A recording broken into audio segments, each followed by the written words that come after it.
Hello guys, তো তোমরা কি জানো যে রানিগঞ্জে বইমেলা শুরু হয়ে গেছে। তো আজকে ছিল জানুয়ারি মাসের 5 তারিখ। তো আজকে ছিল বইমেলার প্রথম দিন। তো আজ থেকে প্রায় 11 তারিখ পর্যন্ত চলবে এই বইমেলা। এদিকে পার্কিং করেছে সবাই, তারপর এদিকে দেখতে পাচ্ছ গেটটা রয়েছে ভেতরে ঢুকবার। তো বইমেলার ভেতরে ঢুকে ফার্স্টে তোমরা মাঝে একটা সিন দেখতে পাবে, যেখানে মানে দেখতে অসাধারণ লাগে।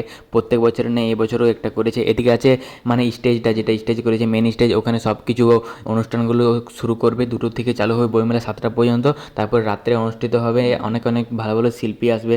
এখানে সব কিছু একদম স্টল বসেছে। স্টলগুলো তখন ভালো করে সাজা হয়নি, মানে তখনই আজকে যেহেতু ওপেনিং ছিল তার জন্য ভালো করে সাজানো হয়নি। তো আমি তোমাদেরকে ঘুরিয়ে দেখিয়ে দিচ্ছি, তোমরা এবার যাবে দেখতে, তখন তোমরা দেখবে সব ওপেনিং হয়ে গেছে। তো অনেক কিছু স্টলগুলো বসছিলো। এখানে সব কিছু আমার বেশ লেগেছে না, মায়াপুর থেকে সব কিছু গিটারে বসিয়েছিল। এখানে মায়াপুরের প্রভুরা এসেছিলো, ওটা আমার ভালো লাগলো। আর এখানে ফোনের দোকানও বসিয়েছে, তোমরা দেখতে পাচ্ছ, এখানে ফোনও দেখতে পাবে তোমরা।